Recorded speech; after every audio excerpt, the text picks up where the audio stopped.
साथियों, आप सबका बहुत बहुत धन्यवाद कि आज आप लोग आए हैं, क्योंकि आप जानते हैं कि उत्तराखंड राज्य महिलाओं के बलिदानों से बना राज्य है। महिलाओं को लेकर अगर कोई भी अभद्र टिप्पणी करेगा या सोचेगा भी तो वो सहा नहीं जाएगा।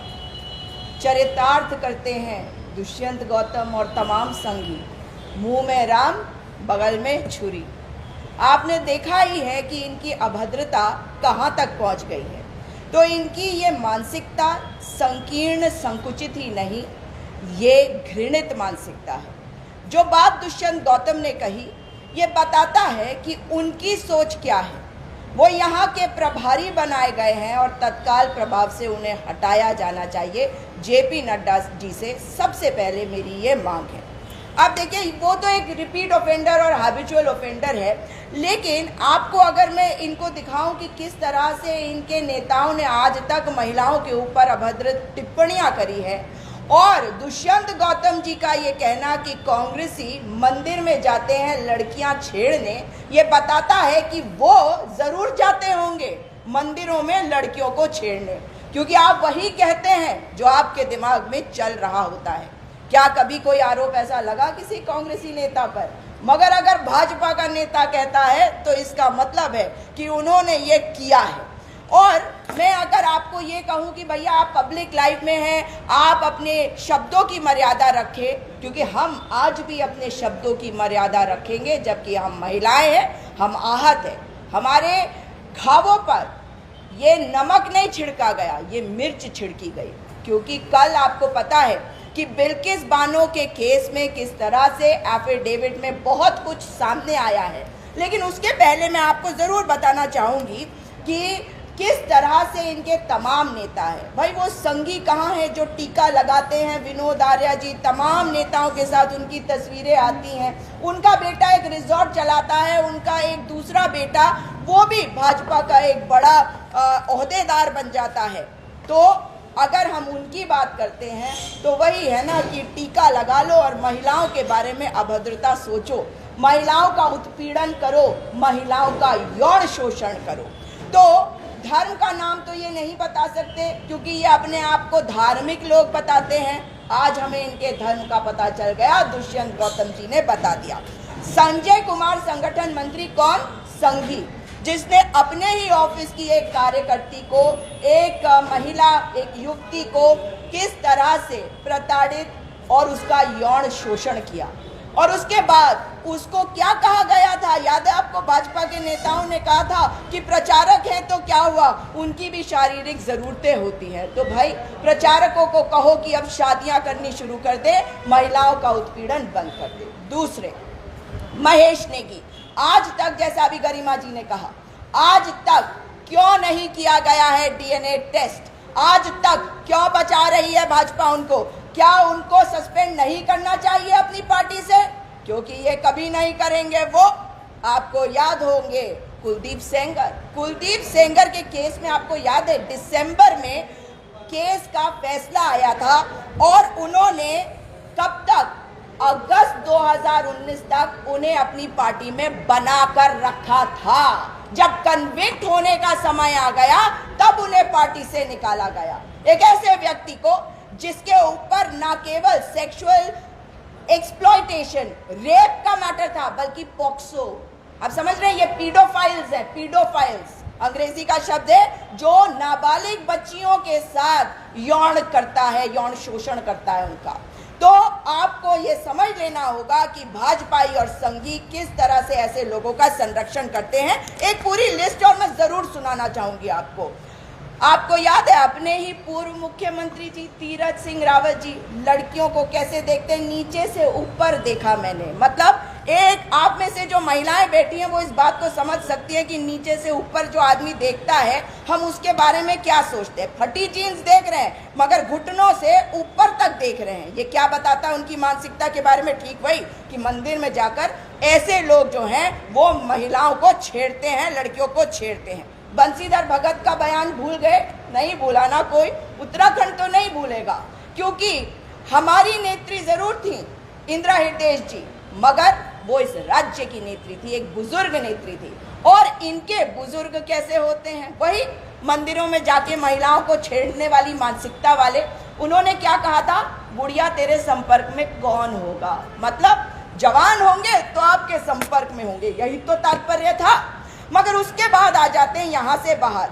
भारतीय जनता पार्टी के उत्तर प्रदेश के प्रदेश अध्यक्ष दया शंकर सिंह ने बीएसपी सुप्रीमो मायावती जी को क्या कहा था, वेश्या बुलाया था। मुझे शर्म नहीं आती बोलने के लिए, क्योंकि हम विक्टिम्स नहीं है, हम सर्वाइवर्स होते हैं और हम सर्वाइवर्स के साथ खड़े होने वाले होते हैं। और इन पुरुषों को बताना चाहते हैं, भाजपाई संघियों को, कि तुम्हारी हर बात का जवाब भी देंगे। जो शब्दों का इस्तेमाल करोगे उन शब्दों को तुम्हारे ऊपर फेंकने का हमारे पास ताकत है। आ जाते हैं दूसरे के ऊपर। भारतीय जनता पार्टी के छत्तीसगढ़ के एक सांसद बंसीलाल महतो ने 2017 में कहा था कि राज्य की लड़कियां टनाटन बन रही है। वही मानसिकता कि मंदिर में जाके लड़कियां कैसे छेड़ी जाती है। मनोहर लाल खट्टर, आपको याद होगा, उन्होंने कहा था कि बढ़ते रेप के कारण है कि लड़कियां जो है वो ठीक से तैयार नहीं होती। अगर ठीक से तैयार हो तो लड़के गलत तरीके से नहीं देखेंगे। अपनी नजर क्यों नहीं बदल लेते भाई, संगी है वो भी प्रचारक, संगी अविवाहित, शादी कर लो संगियों। 2014 में इनके भाजपा के मध्य प्रदेश के गृह मंत्री बाबूलाल गौड़, उन्होंने 2 दलित बेटियों का गैंगरेप हुआ था, उसमें कहा कि ये जो रेप होते हैं ये सामाजिक अपराध है, लेकिन ये कभी सही होते हैं और कभी गलत होते हैं। ये है इनकी मानसिकता।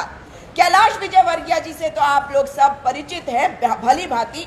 उन्होंने क्या कहा था कि महिलाओं का फैशन, लाइफस्टाइल भारतीय संस्कृति के हिसाब से होना चाहिए।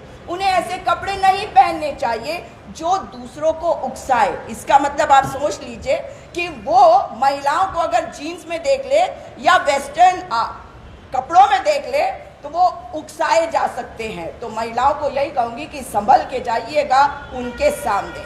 भारतीय जनता पार्टी के एक रिसेंट वाला केस बता देती हूँ। प्रदेश अध्यक्ष महाराष्ट्र के चंद्रकांत पाटिल क्या कहते हैं, जब सुप्रिया सुले जी, और ये हमारी पार्टी की महिलाएं तो नहीं है ना जिनकी बातें मैं सबकी बता रही हूं आपको, यहाँ महिलाएं और दूसरी पार्टी की नेत्रियां हैं, हमारे विरोधी दलों की नेत्रियां हैं, लेकिन महिला होने के नाते हम सब एक होते हैं। भाजपा की महिलाएं नहीं खड़ी हो पाती। मगर तो भाजपा के महाराष्ट्र के प्रदेश अध्यक्ष चंद्रकांत पाटिल कहते हैं कि घर जाकर खाना बनाओ, ये मत बोलो कि ओबीसीज को नगर निकाय चुनावों में रिजर्वेशन मिलना चाहिए। कुलदीप सेंगर के बारे में आपको बता चुकी हूं, मगर एक बड़ा महत्वपूर्ण व्यक्ति है, याद है आपको कौन सा, मालिश फेम वाला चिन्मया नंद, जिनके खिलाफ एक लड़की ने केस दायर किया, मगर कितना दबाव पड़ा, वो भागती फिरी एक जगह से दूसरी जगह तक और आखिर में उसे केस वापस लेना पड़ा क्योंकि संरक्षण कर रही है भाजपा चिन्मया नंद का। कठुआ रेप केस में आपको याद है उस रैली के बारे में, और नाम बताना चाहूंगी कौन कौन थे उस रैली में। इनके मंत्री चौधरी लाल सिंह, चंद्र प्रकाश गंगा और बाद में मंत्री बने राजीव जसरोटिया। लेकिन अब आ जाते हैं उस केस के बारे में भी, और जो बताता है कि भाजपा की ये मंदिर में लड़कियों को छेड़ने वाली मानसिकता आती कहां से है। क्योंकि इसमें दोषी कौन है, इसमें दोषी देश के प्रधानमंत्री भी है, इसमें देश के गृह मंत्री भी है, जिन्हें देश से आकर माफी मांगनी होगी। आपको पता है ना कि कल एक शपथ पत्र दाखिल किया गया था बिल्किस बानो के जो गैंग रेपिस्ट है उनकी रिहाई वाले मामले में, और गुजरात की सरकार ने अपने आप को बचाने की कोशिश करी, मगर ये बात बिल्कुल साफ थी कि ये उन्होंने नहीं किया। ये 11 रेपिस्ट को छोड़ने का काम केवल उन्होंने नहीं किया, ये पूरी स्ट्रैटेजी है भारतीय जनता पार्टी की। महिलाओं को क्या इलेक्शन में इस्तेमाल करना चाहिए, वो भी रेप का इस्तेमाल इन्होंने हमेशा किया है, रेप के लिए इन्होंने हमेशा कहा है, रेप का डर इन्होंने हमेशा लोगों को डराया है, लोगों को धर्म के नाम पर विभाजित करने के लिए। किया या नहीं ये आप सबके सामने है। अब बिल्किस बानो के केस में देखिए कितना मजेदार ये किस्सा है कि मार्च 11, 2021 क्या होता है कि सीबीआई एसपी जो क्राइम ब्यूरो है मुंबई का, वो कहते हैं इनको नहीं छोड़ा जाना चाहिए। उसके बाद 22 मार्च 2021 को जो स्पेशल जज होते हैं सीबीआई के, वो भी कहते हैं इनको बिल्कुल नहीं छोड़ा जाना चाहिए, वो अपोज करते हैं इस मूव का। मगर ऐसा क्या होता है जो एक साल में बदल जाता है? 7 मार्च 2022, 11 मार्च से 7 मार्च 2022 तक क्या बदलता है? ये बदलता है कि गुजरात में चुनाव आने वाले हैं। आपको याद है लखीमपुर खीरी में आशीष मिश्रा को बेल मिल गई थी, जिसने किसानों की हत्या करी थी। उत्तर प्रदेश में चुनाव थे। आपको याद है राम रहीम को पैरोल पे छोड़ा गया था जब पंजाब में चुनाव थे। आपको याद ही होगा और अब सुना भी होगा कि उसी राम रहीम को फिर पैरोल मिल गई है क्योंकि हिमाचल में चुनाव है। बिल्किस बानो के जो अपराधी हैं उनको छोड़ने का कारण है गुजरात के चुनाव। और यहाँ पर आपने देखा होगा कि आम आदमी पार्टी सामने नहीं आई, और इसीलिए अब क्या आम आदमी पार्टी की महिलाएं बाहर आएंगी और बोलेंगी कुछ दुष्यंत गौतम के इस बयान पर? बोलेंगी महिला बनकर या सोचेंगी केवल एक पार्टी बनकर? बिल्किस बानो के केस में देखिए 7 मार्च 2022 को एसपी दाहोड़ गुजरात कहते हैं कोई ऑब्जेक्शन नहीं, कलेक्टर डीएम दाहोड़ कहते हैं कोई ऑब्जेक्शन नहीं, जेल सुपरिंटेंडेंट गोधरा सब जेल कहते हैं हमें कोई आपत्ति नहीं। और 26 मई 2022 को जेल एडवाइजरी कमेटी एक मत होकर कहती है इनको छोड़ा जा सकता है। उसके बाद 28 जून को गुजरात की सरकार, गुजरात का होम डिपार्टमेंट एक पत्र लिखता है मिनिस्ट्री ऑफ होम अफेयर्स जो अमित शाह जी के अंडर है कि आप अपना अप्रूवल दे दीजिए। आप जानते हैं ना कि ये एप्लीकेशंस कितना टाइम लगाते हैं? 2 हफ्ते, केवल 2 हफ्ते। 11 जुलाई को ministry of home affairs approve कर देती है 11 लोगों के रिलीज को, और 10 अगस्त 2022 को इनको गुजरात गवर्नमेंट कहती है कि ऑर्डर पास हो गया, तुम्हारे को छोड़ा जाएगा। जबकि मैं आपको बता दूं कि 8 जुलाई 2022 को ये एमएचए के वेबसाइट पे आपको मिलेगा guidelines for special remission to prisoners में लिखा हुआ है कि आप किसी भी रेप कॉन्विक्ट को नहीं छोड़ेंगे। और ये कन्विक्टेड है, ये अभियुक्त नहीं, ये अपराधी है जिनका अपराध प्रूव हो चुका है। मगर ये जो आप लोग सुनते होंगे टीवी पर 1992 पॉलिसी, 2014 पॉलिसी, इसमें जाइएगा मत। क्योंकि आप मुझे बताइए 11 भाजपाई संघी क्या एक साथ रिफॉर्म हो गए? क्या एक साथ उनकी आत्मा जाग गई? क्या एक साथ उन्होंने सोचा कि जी हमसे जो हुआ वो अपराध था और हमें ऐसा नहीं करना चाहिए था? क्योंकि मैं आपको बता रही हूं इन लोगों को, कईयों को 900 दिन का पैरोल मिला है, 1100 दिन का पैरोल मिला है। और ये बल्क में, मतलब बल्क में करो अपराध और बल्क में हम तुमको करेंगे माफ। ये है भाजपा सरकार। इसीलिए दुष्यंत गौतम ने कहा कि मंदिरों में जाकर कोई और लड़कियों को छेड़ता है। नहीं, दुष्यंत गौतम लड़कियों को शायद छेड़ते थे। इस घृणित मानसिकता के लिए मैं यही कहूंगी कि उन्हें माफी मांगनी चाहिए, और उनको यहां भेजने के लिए जेपी नड्डा जी को माफी मांगनी चाहिए। और देश से कब माफी मांगेंगे देश के गृह मंत्री? देश से कब माफी मांगेंगे देश के प्रधानमंत्री? और दुष्यंत गौतम को यहां भेजने के लिए कब माफी मांगेंगे नरेंद्र मोदी? केवल चुनाव से एक देश नहीं चलता, महिलाओं के सम्मान से देश चलता है। याद है आपको 15 अगस्त को क्या कह रहे थे प्रधानमंत्री लाल किले से? कि महिलाओं का सम्मान करेंगे तभी देश का विकास होगा। यह है सम्मान, ऐसी सोच है महिलाओं का सम्मान। दुष्यंत गौतम को सामने लाया जाए और उत्तराखंड की जनता से वे माफी मांगे, वे माफी मांगे कांग्रेस के हर कार्यकर्ता से, वे माफी मांगे उत्तराखंड की हर महिला से, भाजपा की महिलाओं से भी। वैसे भाजपा की महिलाएं हैं कहां? क्या उनकी पार्टी में कोई भी आता है ऐसी सोच के साथ? और उनके सामने वे जाती होंगी किस सोच के साथ? ये उन्हें सोचना पड़ेगा। आज ये मुद्दा केवल कांग्रेस का नहीं है, आज ये मुद्दा हम सब महिलाओं का है।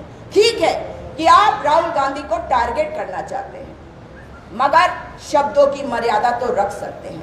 कभी बताते हैं कि 4 कंधों पे जा रही है कांग्रेस। अरे अपने अंदर तो देखो, 3 मुख्यमंत्री दिए उत्तराखंड को, गुजरात में पूरी कैबिनेट साफ कर दी।